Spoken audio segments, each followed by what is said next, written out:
Intermediate degree కాలేజీలు June 1వ తారీఖు నుంచి స్టార్ట్ అయినాయి. రాష్ట్రంలో దాదాపు 425 జూనియర్ కాలేజీలు అదేవిధంగా డిగ్రీ కాలేజీలు ఉన్నాయి.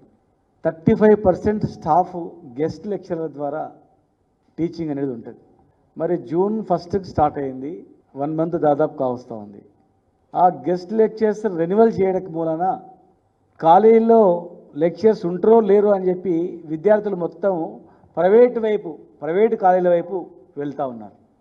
గవర్నమెంట్ కాలేజీలో చదివే పేద విద్యార్థులు కొంతమంది తల్లిదండ్రులు లెక్చర్సే లేరు కాలేజీలలో, ఏం చదువుతారా ప్రైవేట్కి పో అనే పరిస్థితి వస్తూ ఉంది. కనుక వెంటనే డిగ్రీ ఇంటర్మీడియట్లో ఉన్నటువంటి డిగ్రీ కాలేజీలో దాదాపు 1454 మంది, 1370 మంది డిగ్రీ కాలేజు, ఇంటర్మీడియట్లో 1625 మంది. అంటే క్యాడర్ స్ట్రెంత్లో 35% కేవలం గెస్ట్ లెక్చర్ల మీద ఆధారపడుతున్నటువంటి డిగ్రీ ఇంటర్మీడియట్ జూనియర్ కాలేజీలను సక్రమంగా నడవాలంటే వెంటనే ఇవన్నీ రెన్యువల్ చేసి వాళ్ళకి భరోసా ఇవ్వాల్సిన అవసరం ఉంది. ప్రైవేటు కాలేజీలు ఒత్తిడితో కొంతమంది, ఇప్పుడు హైదరాబాద్ చూస్తున్నాం, మేము కొంతవరకు నియంత్రించగలిగినాం, ఇంకా చాలా చేయలేకపోయినాం. ఎవరు చూసినా శ్రీ చైతన్య, నారాయణ ఈ కాలేజీలో చదువుతూనే పిల్లలు చదువుతారనే స్థాయికి వెళ్ళిపోయింది. గ్రామీణ ప్రాంతాల్లో ఉన్నటువంటి వాళ్ళు మండల స్థాయిలో జూనియర్ కాలేజ్ చదువుకుంటూ వ్యవసాయం చేసుకుంటారు. లెక్చర్ లేని కాలేజీలు ఎందుకురా, చేనుకాడనైనా పని చేయి, లేకపోతే ఓ భూమి అమ్ముకొని హైదరాబాద్ కన్నా పోనే పరిస్థితి వస్తూ ఉంది. ప్రైవేటు కాలేజీల ఒత్తిళ్లకు చేయట్లేదా రెన్యువల్ అనేది, లేదంటే దీని మీద ఎవరు దృష్టి పెడతలేరా అని చెప్పి మేము అడుగుతా ఉన్నా. వెంటనే రెన్యువల్ చేసి, కొన్ని కాలేజీలు ఎట్లుందంటే ఒక్క లెక్చరర్ లేని కాలేజీలు 25 ఉన్నాయి, ఇంటర్మీడియట్ 25 ఉన్నాయి. జూనియర్ కాలేజీలకు శాంక్షన్ అయిన తర్వాత ఒక 2 లెక్చర్స్ను పంపించి మిగతా వాళ్ళందరినీ గెస్ట్ లెక్చర్స్తో కాలేజీ నడుపుతుంది. ఎందుకంటే రిక్రూట్మెంటు సమయం పడుతుంది కనుక.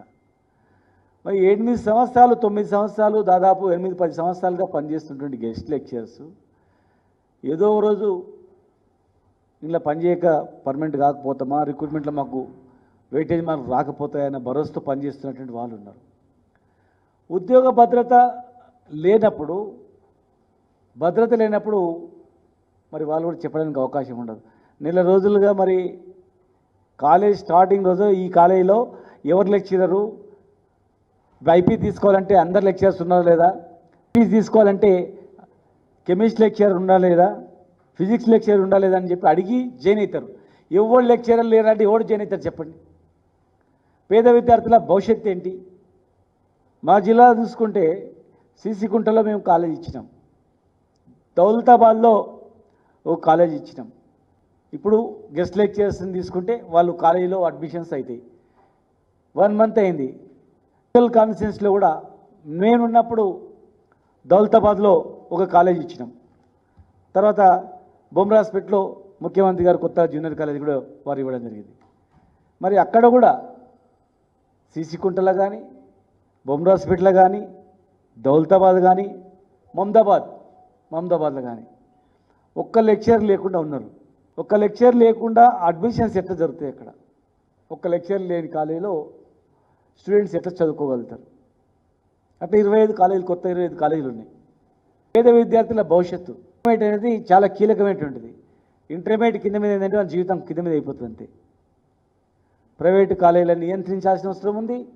ప్రైవేటు కాలేజీలు నియంత్రించాలంటే ఒకే ఒక మార్గం, ప్రభుత్వ కాలేజీలను బలోపేతం చేయాలి. అక్కడ మొత్తం అకాడమిక్ టోటల్లో అక్కడ లెక్చర్స్ అందరూ ఉండేటట్లు ఏర్పాటు చేసుకోవాలి, ల్యాబొరేటరీస్ అన్నీ ఉండేటట్లు ఏర్పాటు చేసుకోవాలి. కనుక దయచేసి ఇంటర్ డిగ్రీలో ఉన్నటువంటి దాదాపు 2 కలిపితే 3000 మంది పైగా గెస్ట్ లెక్చర్స్ ఇమ్మీడియట్గా రెన్యువల్ చేయాలి. నేను అనుకుంటే హైకోర్టు వాళ్ళు కూడా డైరెక్షన్ ఇచ్చింది తొందరగా రెన్యువల్ చేయాలి. హైకోర్టు డైరెక్షన్ ఇచ్చింది, సుప్రీంకోర్టు ఏమో సమాన వేతనానికి సమాన పనికి సమాన వేతనం అని కూడా ఇచ్చింది.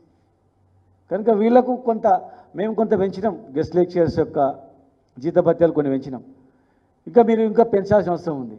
కనుక వెంటనే రెన్యువల్ చేస్తూ వీళ్ళ జీతాలను కూడా పెంచాల్సిన అవసరం ఉంది. అప్పుడే నాణ్యమైనటువంటి విద్య అనేది దొరుకుతుంది. తర్వాత ఇంటర్మీడియట్కి సపరేట్గా hostels, social welfare hostel, BC SC ST hostels, degree కాలేజీలో కూడా కొత్తగా హాస్టల్స్ ఏర్పాటు చేస్తే మేము కొంతవరకు మండలానికి స్కూళ్ళు, కాలేజీలు, బీసీ హాస్టల్స్ పెంచినాం, ఎస్సీ హాస్టల్స్ పెంచినాం, మైనార్టీ హాస్టల్ కూడా పెంచినాం. 1000 పైగా. ఒక ప్రపోజల్ ఉంటే ఇంటర్మీడియట్ సపరేట్ హాస్టల్, డిగ్రీ కాలేజీలకు సపరేట్ హాస్టల్ ఉన్నట్లయితే ఇంటర్మీడియట్ హాస్టల్ స్టూడెంట్స్ ఒకటే దగ్గర ఉండి నైట్ చదువుకోవడానికి కూడా అవకాశం ఉంటుంది. డిగ్రీ కాలేజ్ కూడా సపరేట్, డిగ్రీ కాలేజ్ హాస్టల్ కూడా ఉంటే సపరేట్ ఉంటుంది. School level hostels, intermediate level hostels, degree college level hostels సపరేట్గా ఉంటే విద్యా వ్యవస్థలో చాలా మార్పు వస్తుంది. స్టూడెంట్స్ కూడా చాలా చదువుకుంటారు మంచిగా అని ఒక ప్రపోజల్ కూడా ఉండే.